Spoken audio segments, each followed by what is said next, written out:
Blog Talk Radio. Live from Washington, D.C., it's Quintessential Listening, Poetry Online Radio. Now, here's your host, Dr. Michael Anthony Ingram.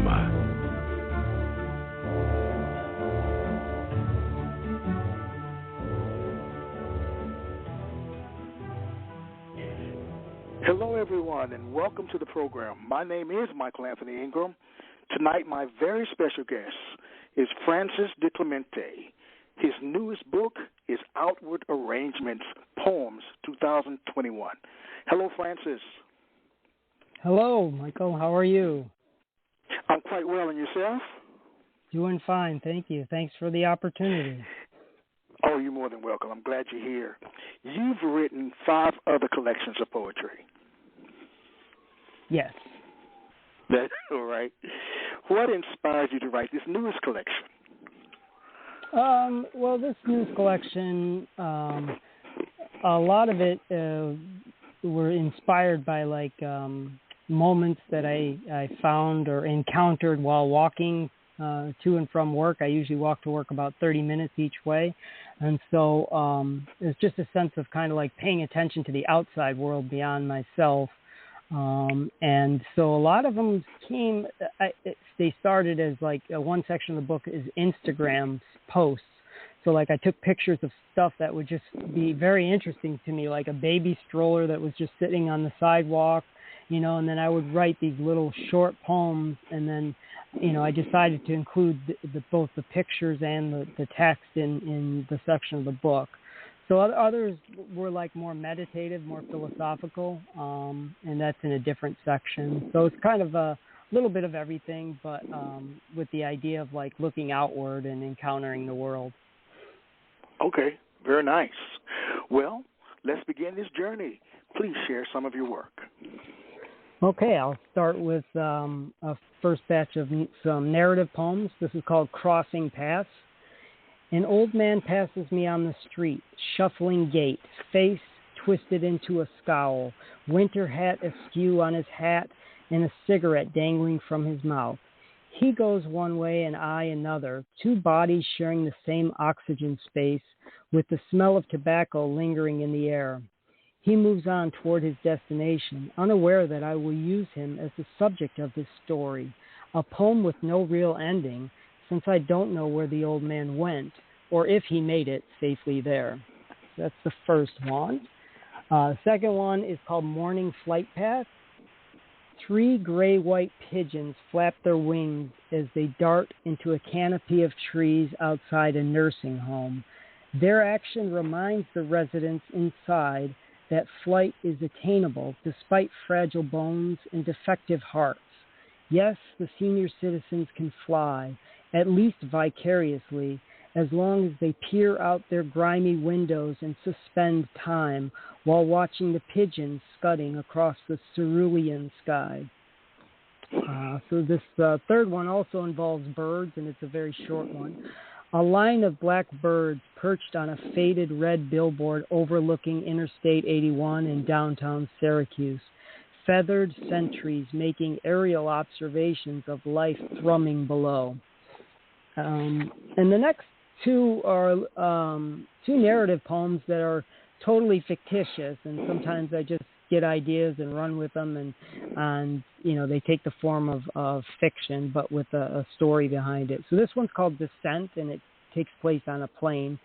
When turbulence rocks the plane, rattling the drink cart and spilling ice cubes in the aisle, the passengers release a collective gasp.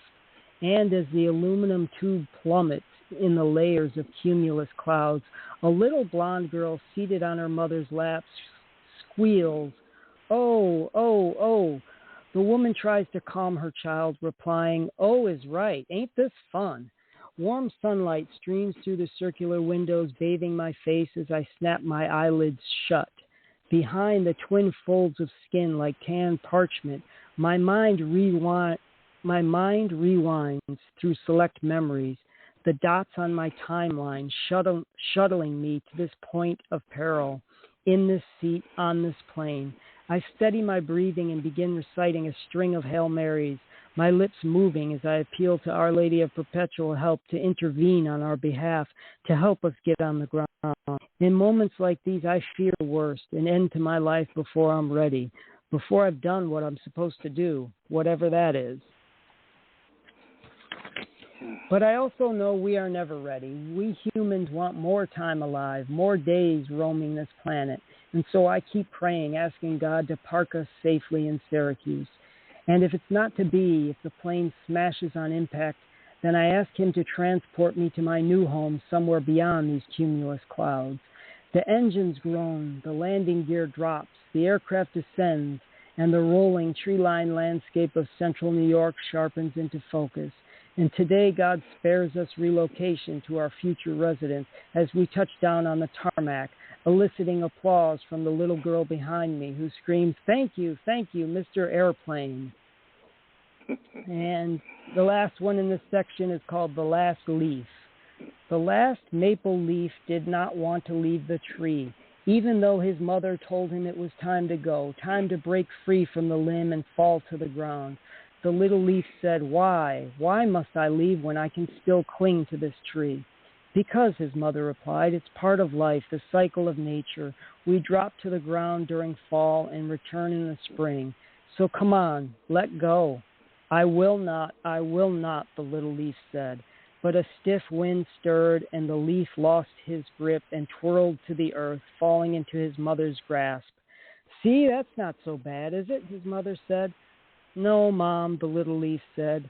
But then he asked, Mom, am I still a leaf if I'm no longer connected to the tree? And that's end of poem, end of the first batch. Oh, wow. Would you read that last poem again? Sure. Because it leads into my next question. Sure. That last poem. Okay, it's called The Last Leaf. The last maple leaf did not want to leave the tree, even though his mother told him it was time to go, time to break free from the limb and fall to the ground. The little leaf said, why? Why must I leave when I can still cling to this tree? Because, his mother replied, it's part of life, the cycle of nature. We drop to the ground during fall and return in the spring. So come on, let go. I will not, the little leaf said. But a stiff wind stirred, and the leaf lost his grip and twirled to the earth, falling into his mother's grasp. See, that's not so bad, is it? His mother said. No, Mom, the little leaf said. But then he asked, Mom, am I still a leaf if I'm no longer connected to the tree? Such a powerful work.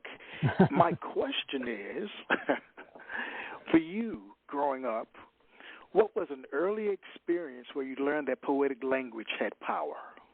And do you come from a literary background? Okay. I'll answer the second one first. I don't come from really a literary background. You know, my mother loved books. My dad encouraged my writing, but not really a literary background, more from journalism background, like writing, for school newspaper and that sort of thing. That was sort of like my original writing. I guess in the sense that of learning poetry had power is more in the sense of music lyrics and, listening to music lyrics of bands like U2 and, the Rolling Stones and especially Bruce Springsteen, which I thought had like a lot of poetic power, especially when I was growing up. So I think that was where I first saw the power of poetry. All right, very nice. Now, as you think about writing, and again, you're very prolific, do you think that someone can be called a poet if they don't feel strong emotions? I don't know. I think the thing with poetry, what's beautiful about it, especially now, is it's open to anybody, and it's open to so many different styles. There's like poets who are, do the verbal poetry and poetry slam stuff, and, that's one style, and, I wouldn't feel comfortable like that because I'm too much of an introvert. But, there's people who write more narrative poems, people who wrote like serious poems. So I think it's open to anybody. I think the emotion for me, is central. I think, that's what draws me into poetry is, connecting you and making you more aware of life and how we're all connected. So for me, yes, but I think it's open to anybody in any type of style. Well, so for you, what about narrative poems intrigue you? I think I'm a natural storyteller in a lot of different forms. Like I do, nonfiction writing, and I'm a filmmaker as well. So I think stories kind of always at the core. And most of the poems I write, some are biographical, autobiographical, and then some, I'll just take an idea of something and run with it in a fiction sense. So I like the fact of narrative poems, especially because I think they can have a satisfying ending. Even if it's a short poem, it has a trajectory of like a beginning, middle, and end. Sort of like that Last Leaf story. There is a progression to the narrative. Yes. In one of the 5 poems that you shared, you talked about the cerulean sky. And I have a line in one of my poems where I talk about a cerulean sky. So it's funny to have that in common. Yeah, it is. Albeit how small it is, but we both use cerulean sky. Well, what was it about the word cerulean as opposed to just saying a blue sky? I don't know. It's just I like it, and I think the thing that makes me nervous is I don't think I pronounce it right. I think you pronounced it right. That would make me nervous. So I almost wanted to change it to blue sky so it'd be easier to read. Okay.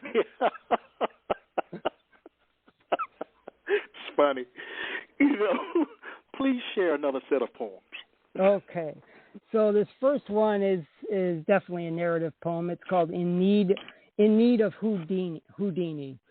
You are wrapped in chains and stuffed in a metal chest. The key has been discarded and the box dumped into the ocean. You can't stretch your legs or flap your arms, and you're stuck in the box, unable to lift the latch and swim free. How long can you hold your breath? And the second one is similar. It's just more out in the open. And this one I think I wrote sometime during the pandemic when I was thinking about, life and death. It's called Interment. I imagine the coffin lid closing, the pine box being lowered into the pit, shovels of dirt hitting the top, and no one hearing me scream, let me out, as I realize I've run out of time to make my life count. This third one is called Class Photo. Seeing every person as a 12-year-old child taking a school photo eliminates any animosity you may have for that person. When you imagine the awkward kid squinting at the camera lens, you discover yourself staring back at you. And let's see, this one is called Inside the Package. When I see an overweight cafeteria worker's butt crack exposed while he empties the garbage can, I think the human body is an ugly receptacle, but the beauty it contains and the soul it holds makes the wrapping of the flesh so trivial. And that's the end of that batch. All right. Speaking of the pandemic, how did the pandemic, or operating during the pandemic, how did that affect your writing? It was, I did the university that I worked for was working from home.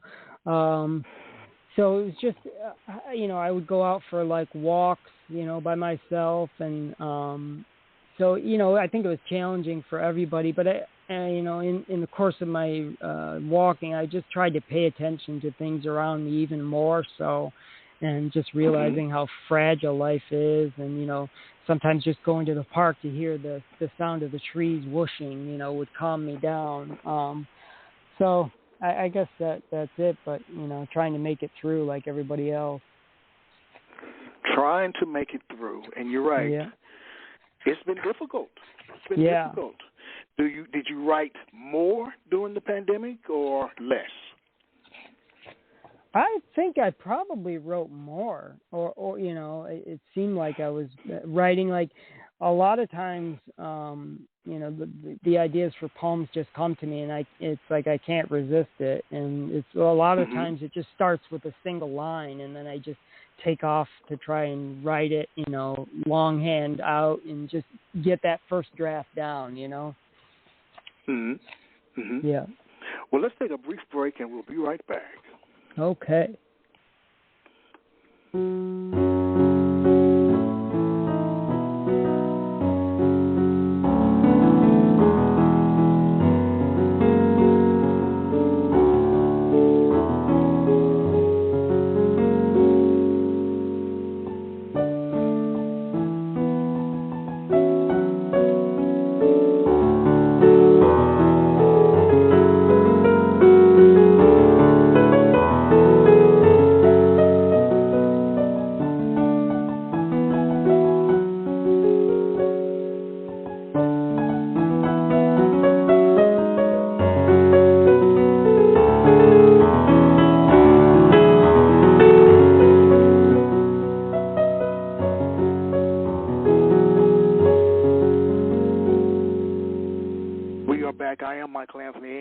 I'm here with the one and only Francis DiClemente.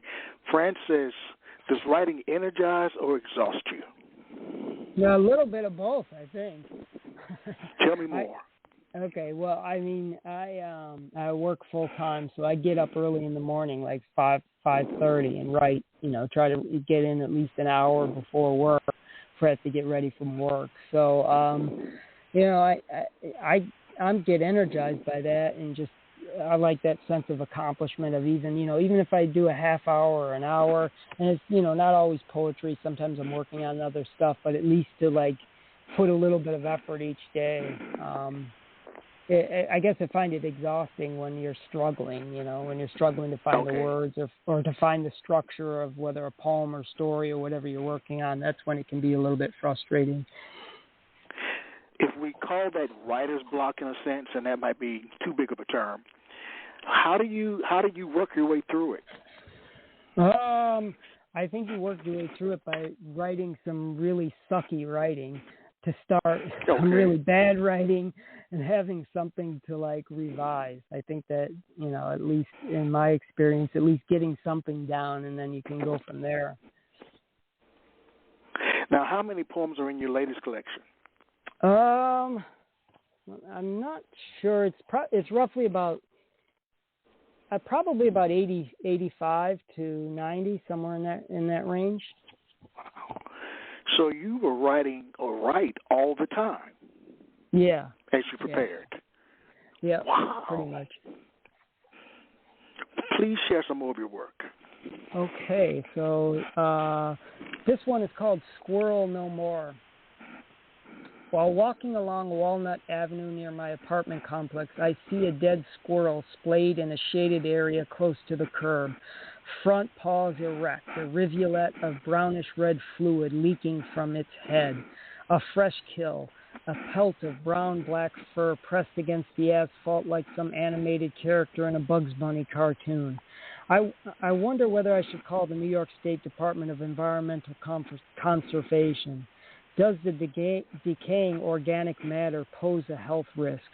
Should I pull the squirrel off to the side, toss it in the high grass adjacent to the curb, or let nature take its course with wind, rain, and runoff eroding the animal, or crows eating the meat? And then more existential queries fill my head. Does the squirrel's family miss it? Are they conducting a neighborhood search? Will they mourn the loss of their relative? Do squirrels have souls? Is there a heaven for rodents? I don't know why this little animal's death seizes my attention, but the small figure left out in the open triggers a sense of pity. And on this warm, sunny day, with blue skies above me and trees swaying in the breeze, with insects buzzing and flowers bursting with color, with so much life abounding, the squirrel gets no more. No more summers, no more scurrying across power lines or cutting through green fields, no more autumn days spent climbing trees and storing nuts. The squirrel's fate reminds me once again that death shall come to all of us in one form or another. In the end, all mammals will be spattered in the road, and I accept this fact as I continue walking home. This one is called Cross on the Side of the Road. The guy who slid off the highway and died had no way of knowing he would die when he woke up in the morning. He could not foresee his demise or be prepared for no longer being alive. He said no special words to his wife or hugged his kids extra hard. He simply got up, left the house, and went to work, expecting to come home in the evening. He could not predict he would face the moment we all dread. And what would it matter if he did? He had no time to think about the onset of death. He was too busy living to worry about the cessation of life. Let's see. And this third one here is called Scenery on Interstate 81. Cows grazing in rolling green fields with heads bent to the ground. Dense white clouds hovering in the royal blue sky as sunlight filters through a stretch of trees whizzing by. Early August in central New York, summer fading and autumn advancing. Yet lake-effect storms and wind-chill conditions remain far off, as the only thing frozen here is the memory of this perfect day, captured and sealed in my mind, the stored image ready to be retrieved months from now, when the doldrums of mid-February drag me down. And then two more in this block. This one is called Opening the Memory Book. I love looking at the dates stamped in old library books. October 6, 1986. I backtrack in my mind to that time and recall my senior year of high school, autumn in Rome, New York. Apple cider and piles of leaves, the roar of the crowd cheering on the Black Knights football team, and the crush I had on a girl that went unrequited. I see myself walking home alone on Pine Street with the stadium announcer's voice still audible in the distance. I wonder if that girl has left the game yet, if she's locked arm in arm or holding hands with some other boy. And would she even know me if she heard my name? And the last one, you can't feel it now because it's late July, but, you know, we have some pretty bad winters here in Syracuse, New York, and upstate New York. And so this one, in fact, Syracuse, I think, is from large cities has the most annual snowfall of large cities in the U.S. I think the average snowfall is 125 inches a year. So this is, which is rough, yeah. So this is called How to Survive Winter in Syracuse. The only way to survive a Syracuse winter is to think of the snow as a friend and not a foe. When you scrape the ice crusted on your windshield and the snow clogs the streets, when your tires spin or your car veers off the road, regarding the snow as a friend and not a foe will help you to tolerate the season.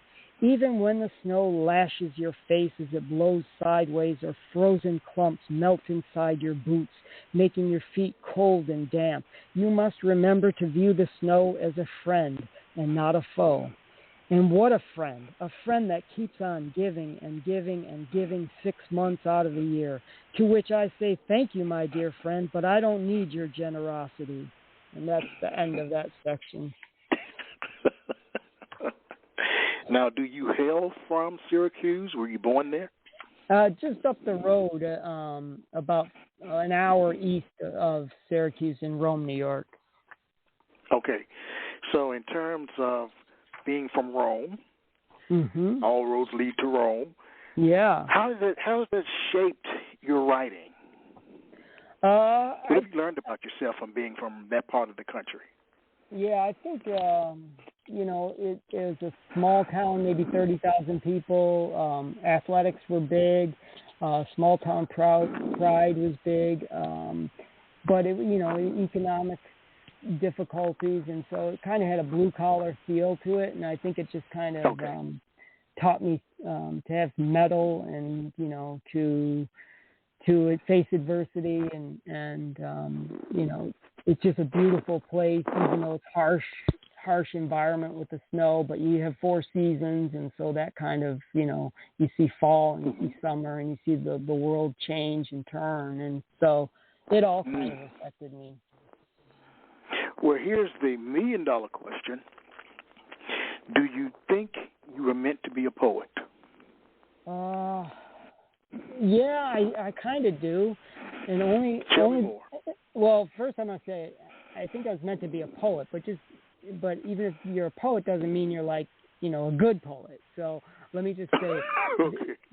that's what I've learned from being a writer all the time and writing. You can write as much as you want. It doesn't mean anybody really wants to read it. So you kind of have to do it for yourself first and just be obsessed with doing it in order to keep working at it and to face the rejection that is normal for all writers. But I do think I was born to be a poet in a sense because, a lot of the ideas that I have, they just come out as verse. They come out in the form of poems. I wish I was like James Patterson and could plot, page-turning thrillers and make millions of dollars. But it's like the ideas I get, they turn into poems. And, I guess that's it's the natural inclination. There's an image of poets being overcome with inspiration and having to write everything out of nowhere and at once. Does this ever happen to you? Yeah, I Maybe think you have already asked that question. Yeah, I mean, I get ideas, and the one thing I always tell myself and tell anybody else is always have a little bit of notebook or a pen with you. I mean, I know a lot of people compose on their phones, but I can't do it. I'm not a very good texter, so it's like I always have a little notebook, and sometimes it's like I'll be falling asleep, and I'll just have one line that'll pop in my head, and I have to wake myself up and just write it down before I lose it, Please share another set of poems.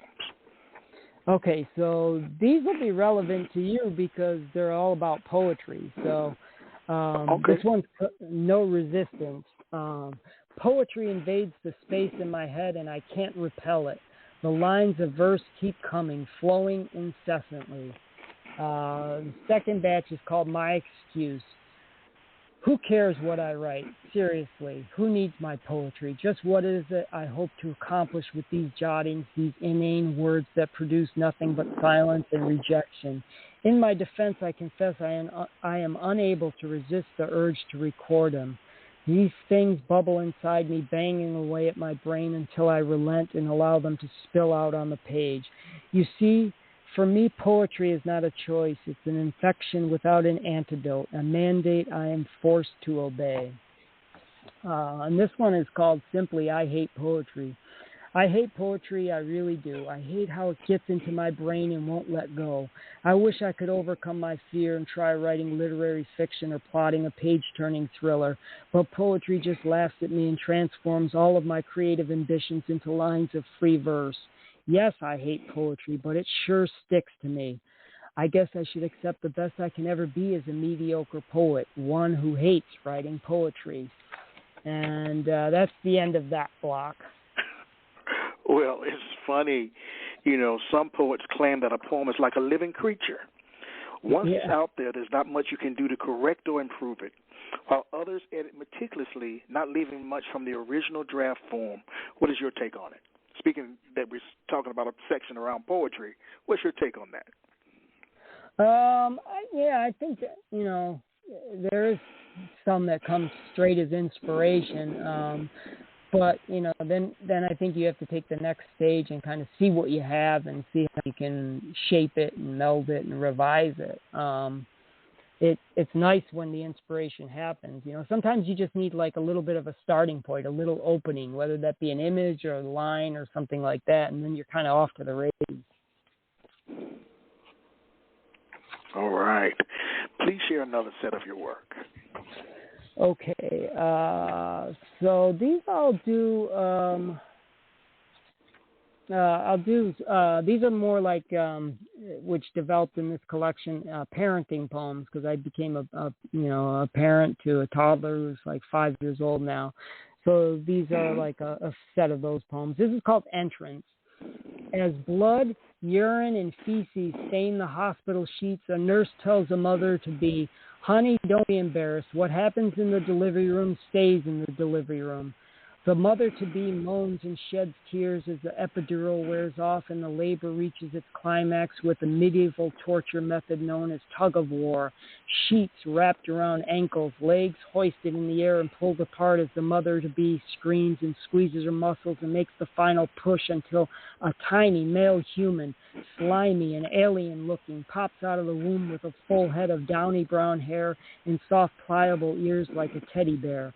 The mother blurts out 3 words, baby, baby, baby. The doctor transfers the squirming newborn to her breast, and the two bond with skin-to-skin contact. Love and happiness flow.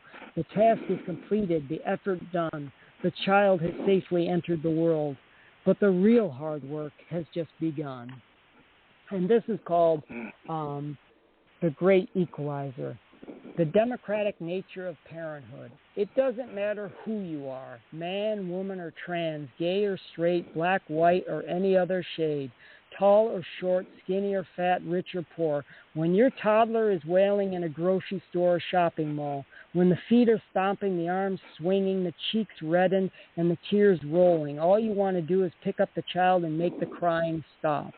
Wealth, social standing, and comely looks mean nothing to kids. They're not impressed by your credentials, and you can't negotiate with these little angels and tyrants who rule the world.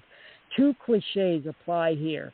Parenting wipes the slate clean and levels the playing field. All mothers and fathers desire the same thing, the health, safety, development of their offspring. The goals are simple amid the frenzy of a life marked by stress and lack of sleep. They are eat the chicken nuggets, drink the apple juice, recite the alphabet, put away the toys, finish the milk, wave bye-bye, and go down easy at nap time. Okay. And 2 more. 2 more. One is this one is called nap time. Late afternoon, Sunday, gray light seeping in through parted curtains. Mother and baby sleeping on the couch, hair tousled, right cheek against left breast, elbows curved at equal angles. I am awake, drinking coffee, watching their chests rise and fall and trying not to make any noise. My whole life revealed in the space of 3 sofa cushions occupied by 2 human beings who need me. Soon the boy will stir. Soon he will squirm and cry, scatter his toys, and race around the cluttered living room. Soon we will fix dinner and wash dishes and take out the garbage. But now time is suspended like a Rod Serling freeze frame in a Twilight Zone episode, a halting of activity, a pause in my Sunday, leading to reflection and gratitude for my blessings. Warmth, safety, and responsibility are the words that pop into my head while I observe mother and child stretched out together. I don't think about what I lack or what I hope to attain and achieve. In this moment, I have everything I need. And the last poem is called Exam Room Revelation. My son, Colin, who's 5 years old, was diagnosed with autism spectrum disorder when he was about 2 years old. Yes. So this is, it's called Exam Room Revelation. Autism spectrum disorder. The moment those words escape the doctor's lips, our son's future appears bleaker. The phrases, special needs, delayed communication, and lack of social interaction follow. Sorrow for my son Colin gushes inside me. I feel sadness for the challenges he will endure and for his inability to have a normal life. In this case, love proves impotent. You can't intercede with your heart, and compassion won't fix the little boy sleeping in his bed as I type out this bad poem while lamenting the diagnosis. But love for him does not decrease. Instead, it grows stronger. I am grateful for the blessing of the boy he is and the man I hope he will become, regardless of autism. That was beautiful. Oh, thanks. Beautiful piece of work. Thank you. What do you hope that readers get, in quotes, from encountering your work?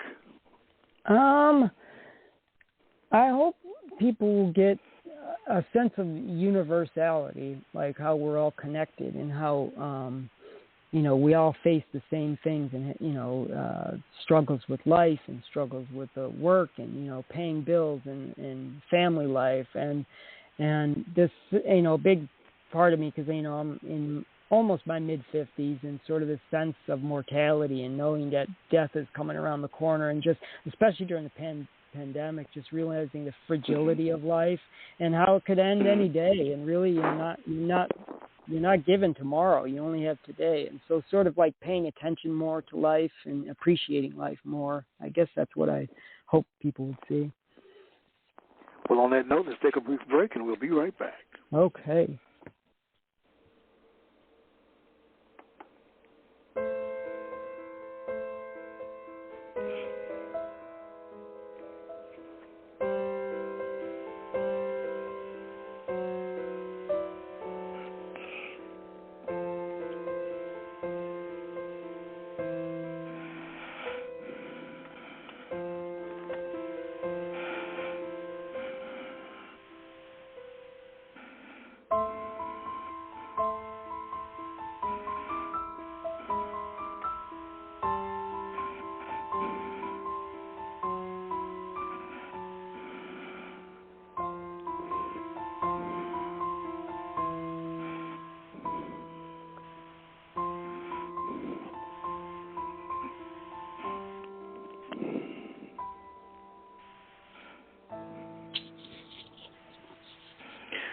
I am here with Frances DiClemente. Frances, what did you learn about yourself from writing your book, Outward Arrangements? I think, I think I learned on the craft, to take the time to really do multiple drafts of the, in the book. I wrote them, and I had a manuscript kicking around for, a couple of years, but I really printed it out numerous times and went through word by word, line by line, story structure, as well as just like a line edit. So that I learned about taking the time to do the craft, and then just in overall sense, just paying attention in the world around you. Especially like I said, I walk to work, but I don't listen to music or podcasts, because I always want to be able to hear what's happening and see what's happening, and just, because that could always be fodder for poems. Mm-hmm. Did anything surprise you?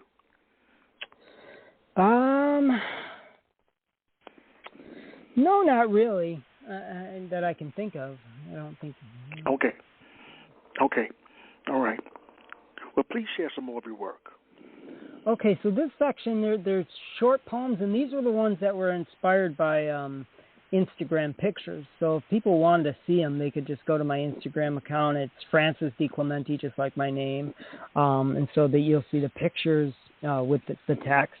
So this first one is called Waiting with Vincent, and it was where I was a hospital waiting room waiting to get an MRI. A scheduled MRI of the brain shifts my thoughts toward all of the what-if, worst-case scenarios. While waiting for my name to be called, I see a print of irises, 1889, hanging on a wall. From far across the room, without my glasses, the slanted vertical green leaves look like snakes writhing in the dirt. But the longer I stare at the image, the calmer I feel. Placid is the word that comes to mind. And I'm thankful Vincent spends a few moments with me prior to my appointment with the tube machine. Because when sitting in a hospital waiting room, artwork by Vincent never fails to lift the spirits. A Van Gogh painting beats People magazine or an iPhone screen anytime. That's the first one. Let's see here. This one is, there's a park, church park, that's near my house, and it reminds me of the movie The Quiet Man. So, it's called Church Park. While walking to work, I pass a little park located next to Grace Episcopal Church. It reminds me of the scenery from the movie The Quiet Man. And in the early morning stillness, I half expect John Wayne and Maureen O'Hara to come striding toward me along the path. It's yet another example of how I have to live vicariously through cinema, since I am confident my feet will never touch Irish soil. Okay. This one is a short one about a typewriter called Vintage Apparatus. I see a black metal Underwood typewriter in a Salvation Army store. No apps, software updates, or charging required. The keys feel good underneath my fingertips. Let's see. This one's about the baby stroller that I saw parked on the sidewalk. It's called Baby Stroller on the Sidewalk. A stroller parked on the sidewalk. No parent present. No wailing heard. Just a question without an answer. Where did the baby go? And let's see. This last one is called Lonely Tricycle. A tricycle left near a dumpster, discarded, now in need of little feet to power the machine, spurring movement on the sidewalk and evoking hollers of joy, while parents follow close behind. Or at least that's what I see in my mind.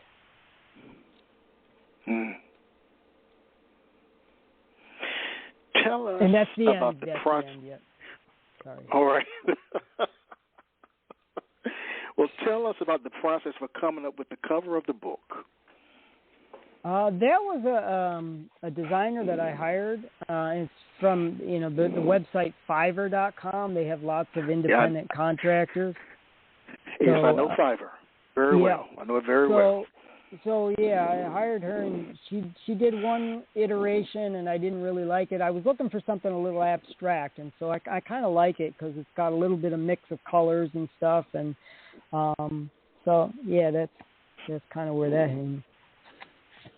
Now, if you had to find a favorite poet to serve as your mentor, maybe you have a favorite poet who's already serving as your mentor. If so, who would it be? For sure, it would be Langston Hughes. Langston Hughes and Charles Bukowski, because I had always liked poetry, but in classes in English, it always seemed like it was like old English guys and meter that you had to follow, and I think I was like in a Borders book in Arizona when I used to live there, and I saw Langston Hughes selected poems. And it just cracked open my mind because it was like I realized, wait a second, these poems can be short and they can be about your own life, and it doesn't have to be this formal language, and everything is open, and I just loved it, and the same with Charles Bukowski, kind of like, the hard stuff of life you can throw into poetry, and it just really like opened my mind and freed me. And it's like, okay, maybe my voice could come out, and it didn't have to be anything formal. Wow. So when your voice emerged, what did you discover about yourself? Well, I think I discovered myself working through issues in my life, and I think the first, some of the first poems that I did were bad confessional poetry, and I still think I kind of have a confessional poetry side, but I'm a lot stricter with myself and trying to be, not open, but also like more rigorous in terms of the craft instead of just throwing everything out there.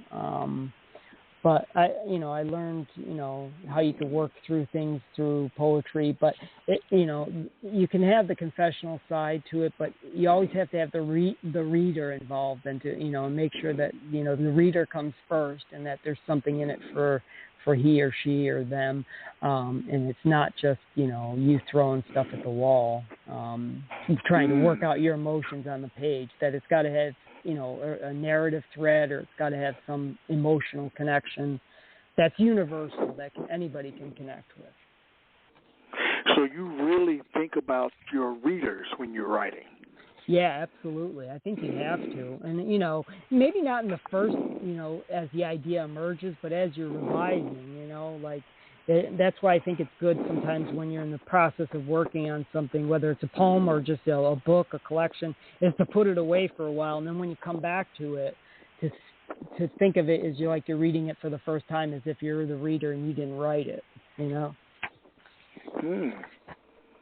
Please share some more of your work. Okay, so let's see. This one is, this is called Warped. Who am I? No, really, who am I? Identity can be transitory, and a discrepancy exists between my knowledge of self and the image I project, a dissonance between my aspect and the voice I hear in my head. The picture and sound seem to run out of sync, and I wonder, is this the me I think I am? And do others see the same thing or a different man? This one is called Beige. The shade of my life, muted and lackluster. I want to set myself on fire, bursting into flaming color, taking on the pigments of azure skies, verdant green fields, and lavender tipped with morning dew. But I remain trapped in the amber of my bland landscape. Yet maybe understated is not so bad, since beige seems to blend with everything. And this one is called On the Page. Sweep the pink rubber eraser across the pages of my life. Remove the markings of my existence. Smear the particles of ink into incoherent words, and let the faint lines end with a period. This one is called Dripping Away, and this is the last one in this batch. Crack open my skull and let the cerebral spinal fluid drip away, escaping like egg white from a shell. Then take a sledgehammer to the cauliflower ball squeezed inside cranium. Now all memories are washed clean. No more thoughts, words, images, fears, dreams, and desires. Nothing to worry about since nothing exists. My life history drained in the sink with the soap bubbles and coffee grounds. Who am I? I almost forgot. Did I forget? Am I capable of forgetting if my mind is gone? Still, my heart goes on thumping, keeping my life rhythm intact. Scarecrow departed, but Tin Man still here. Am I alive if I don't realize it or really care? Not a bad feeling. Nothing to worry about here. And that's the end of that batch. Francis. Mm-hmm. Why do you write poetry? Why do I write poetry? Why do you write poetry, my friend? I write it because it seems like it's propelling me to write it. I feel compelled to write it. I don't think I can not write it. And the one thing I really love about poetry compared to other art forms is that even if it's like 3 lines, if you complete the poem, if you finish what you wanted to do, it's a complete art form. You don't need anything else to do it. You don't need to stage it. You don't need to hire actors. You don't need to film it. You don't need to paint it. It's done. It's a completed work of art. So I like that aspect that even though it can be something short, you can have that satisfaction of completing something, you know. Oh, very nice. Very nicely stated. Wow. You are the man, Francis. Yeah. How about that? How active are you on social media? I'm pretty active because I work in communications field and I enjoy it. I have a blog that I don't update as much as I like, but I try to keep it updated a little bit. I like Twitter. Instagram. I like Instagram a lot because I'm out. I kind of consider myself an urban explorer. Like I said, I walk to work every day, and so I encounter interesting things. So Instagram's nice because you can take pictures and kind of have like an archive of stuff. So I guess that's about it. All right. Again, you've written, this is your 6th collection. Yes. Where does this book fit into your career as a writer? I think it's sort of a progression. In the craft, I hope they're smaller they're shorter poems, which I kind of like. Like if I'm reading poetry, if I see that a poem's going to go on for like 5 or 6 pages, I sometimes I can't deal with it. So I like shorter poems. But it's a sense of like the narrative poems. I think were pretty strong, and there's also a lot of philosophical poems. So I think I hope it's a progression in the craft too. All right, very nice. We have time for one more set of poems. Okay, great. And these are some philosophical ones. The first one's called The Grand Mosaic. Moments. Tiny bits of life segmented into seconds, minutes, hours, days. What matters most is this time, this place, dropping your daughter off at school, squeezing your mother's hand, laughing with your golf buddies, feeling the sun warming your face. These brief intervals constitute our lives, and so I try to exclude day before and day after thinking, because life is a singular noun that works best in the present tense. This one is called What You Get. There is nothing you can do to avoid becoming dust. You can try to elongate your life, but you will expire one day. And whether cremated or buried in the earth, your body will not survive this world. Maybe your soul will travel somewhere else, but really who knows for sure. In this existence, you are granted only two things, right here, right now. That's all you get, so make the most of it. This is the third one. It's called Epiphany. I've discovered the key to happiness, the realization that there isn't one. You can't coax happiness or make plans for it. You can only attain it by accident through the act of living itself. Let's see. Flipping through here a little bit. Okay. This is called Resolution of Existence. These are two short poems that'll end. You must live the life you have and not the one you want. And then the last one is called Point of View. Look outward beyond yourself. Flee the space inside your head and seek the magic of the world instead. And that's the end of that batch. All right, very nice. What piece of advice would you give to your readers? Okay, to readers, or are these readers who are poets? These are readers who purchase your book. Oh, okay. Advice, I don't think I'd really have anything except have an open mind about everything, and be open to the beauty and the magic of the world, and just looking around you. I guess pay attention. But it's such a tough world, Francis. Mm-hmm. What magic is there? What magic is there, Francis? It's such a tough world. Oh, you can see it every day, and just just the beauty of nature, and the thrumming of activity, and the kindness of strangers that you encounter, and of course there's hard stuff and scary stuff in the world for sure, but there's a lot of beauty and happiness too. All right. Where can readers find your work? The book is up on Amazon and other places. And then my blog is francisdiclemente.com. So it's just my name, and they can find, links to all the books there. What's in the works next for you? Oh, let's see. Obviously more poems. I have so many different poems. I have a crazy mixed genre book that I'm trying to shop. That's kind of it's a mix of vocabulary and poetry. It's a little weird, but I don't know what's going to happen.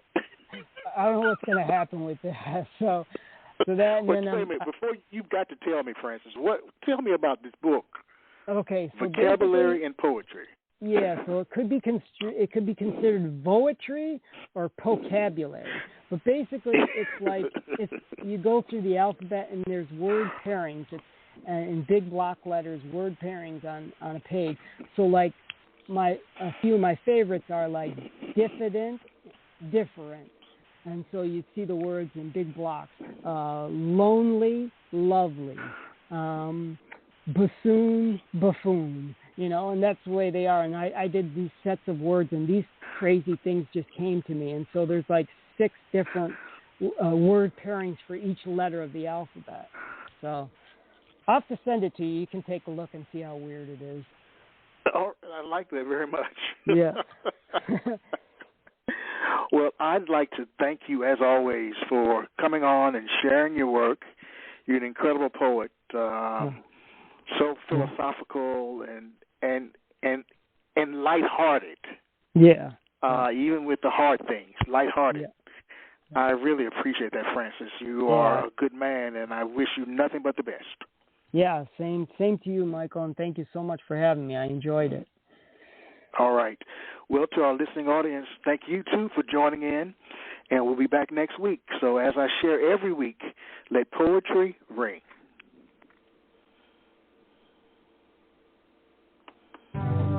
You have just listened to the Quintessential Listening Poetry Online Radio Podcast with your host, Dr. Michael Anthony Ingram. Subscribe to our podcast on iTunes, Spotify, or Stitcher. And make sure to catch our next episode.